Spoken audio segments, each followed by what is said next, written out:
नमस्कार मित्रों, खेल और खिलाड़ियों की आवाज़ खेल पथ में आपका हार्दिक स्वागत है। दोस्तों, नेशनल स्पोर्ट्स कोड पिछले लगभग 11 साल से धूल फांक रहा है। नेशनल स्पोर्ट्स कोड लागू करने में लंबे समय से खेल संगठनों की राजनीति कर रहे राजनीतिज्ञों और नौकरशाहों की कोई रुचि नहीं है। दरअसल नेशनल स्पोर्ट्स कोड खेल संगठन क्यों नहीं लागू करना चाहते हैं, ये बड़ा पेचीदा मामला है।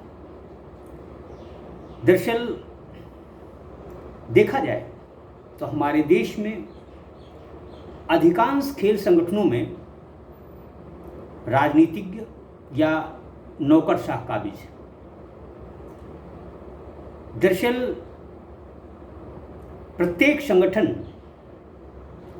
सरकार से अनुदान की अपेक्षा तो करता है, लेकिन उसके नियम कायदों को मानना वह अपनी तौहीन समझता है। जो भी हो, समय परिवर्तित हुआ है। खेल संगठन पदाधिकारियों की तानाशाही के खिलाफ बहुत से लोग अब न केवल अदालत का दरवाज़ा खटखटा रहे हैं, बल्कि अदालत भी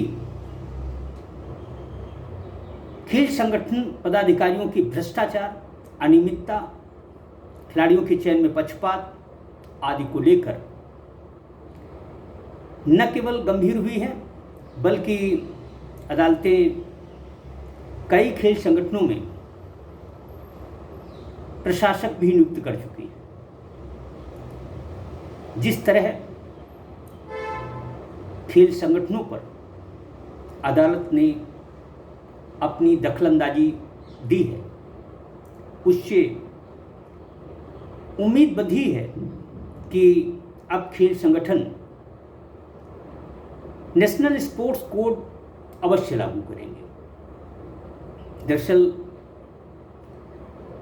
हाल ही में हॉकी इंडिया पर जो वज्राघात हुआ है, उसको लेकर अंतर्राष्ट्रीय हॉकी संघ ने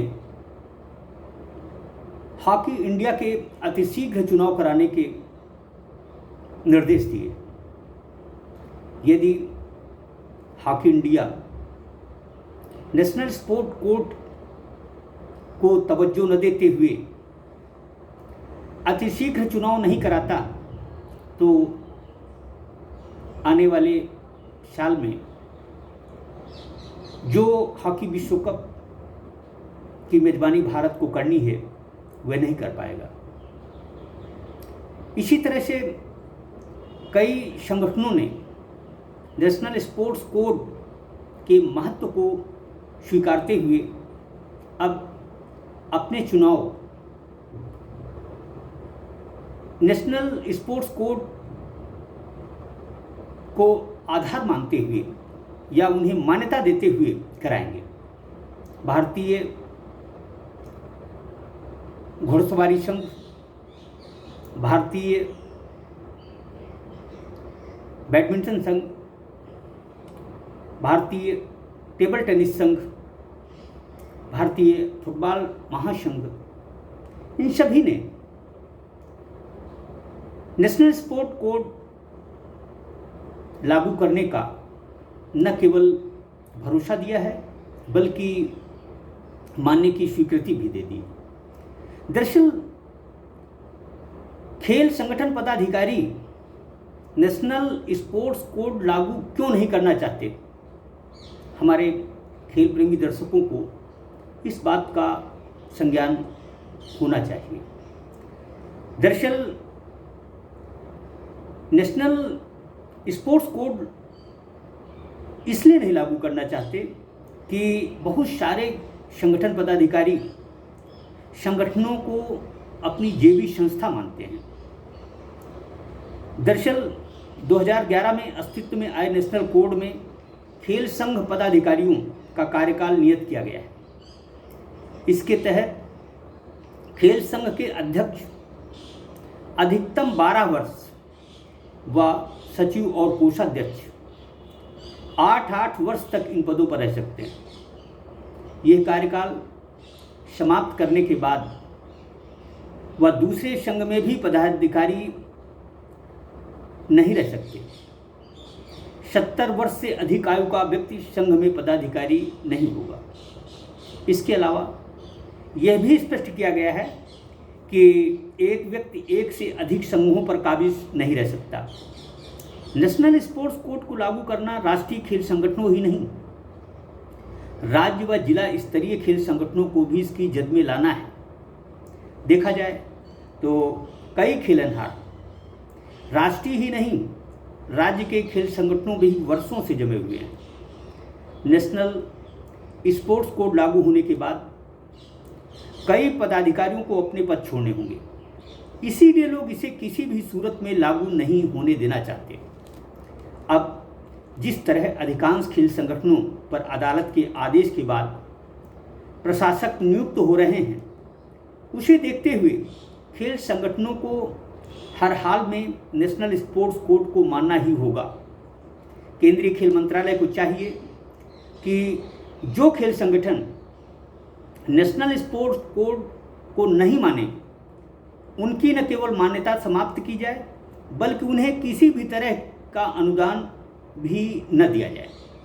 कुछ लोग कुतर्क करते हैं कि जब एक राजनीति के जीवन पर्यंत राजनीति कर सकता है तो खेल पदाधिकारी क्यों नहीं। दरअसल अब नेशनल स्पोर्ट कोड सभी संघों पर लागू होगा। देश में तकरीबन 5 दर्जन से अधिक खेल संघ हैं। इनमें से कई संघों पर लंबे समय से चुनिंदा पदाधिकारी ही तैनात हैं। कई संघों में तो तय सीमा पर चुनाव भी नहीं कराए जाते। ऐसे खेल संगठनों में नेशनल स्पोर्ट्स कोड लागू होने से इनका आधिपत्य भी टूटेगा और नए लोगों को सामने आने का मौका भी मिलेगा। दरअसल कोई भी अशासकीय संस्था हो, कोई भी खेल संगठन हो, नियमतः प्रत्येक साल में एक उसकी आम सभा होनी चाहिए और हर चौथे साल एक विशेष सभा के बाद उस संगठन के चुनाव होने चाहिए। लेकिन देखने में आया है कि कई संगठन ऐसे हैं जो कि लंबे समय से चुनाव कराए ही नहीं हैं। उनके अध्यक्ष, सचिव, कोषाध्यक्ष अपने बाप की संस्था समझते हैं, जबकि यह सरासर गलत है। खेल संगठनों में पारदर्शिता लानी है तो नेशनल स्पोर्ट्स कोड लागू करना हर संगठन के लिए जरूरी है। दरअसल नेशनल स्पोर्ट्स कोड लागू करने की बाध्यता जिस तरह बढ़ रही है, उसे देखते हुए कई खेल संगठन पदाधिकारी दूसरे संगठनों में भी घुसपैठ करने की कोशिश कर रहे हैं, जबकि नेशनल स्पोर्ट्स कोड के नियम कहते हैं कि जो एक बार संगठन से कार्यकाल पूरा करने के बाद विदा लेगा, उसे दूसरे संगठन में जाने का मौका नहीं मिलेगा। ये बहुत अच्छी बात है, लेकिन देखना ये है कि नेशनल स्पोर्ट्स कोड लागू पूरी तरह से कब होता है। दरअसल केंद्र सरकार चाहे तो, केंद्रीय खेल मंत्रालय चाहे तो यह बहुत आसानी से लागू हो सकता है, लेकिन दरअसल भारतीय जनता पार्टी के लोग भी कौन से दूध के धुले हैं। इनके पदाधिकारी भी खेल संघों में काबिज हैं, जो कि किसी भी सूरत में खेल संगठन नहीं छोड़ना चाहेंगे। एक केंद्रीय बड़ा नेता अपने पुत्र को सांसद विधायक बनाने की बजाय उसे खेल संगठनों से जोड़े रखना चाहता है। दरअसल खेल संगठनों से जुड़ने के कई लाभ हैं। राजनीति में चुनाव जीते हारे जा सकते हैं, लेकिन यदि खेल संगठनों में आप एक बार घुस गए तो देश विदेश की न केवल यात्राएं करेंगे, बल्कि आपके हाथ में बहुत सारी प्रतिभाओं की कमान भी होगी। दरअसल इसी फायदे के सौदे के चक्कर में राजनीतिज्ञ और नौकरशाह नेशनल स्पोर्ट्स कोड लागू नहीं करने देना चाहते, लेकिन अब इसे हर हाल में करना होगा, वरना उस खेल संगठन को गुर्बत के दौर से गुजरना होगा। जय हिंद, जय भारत।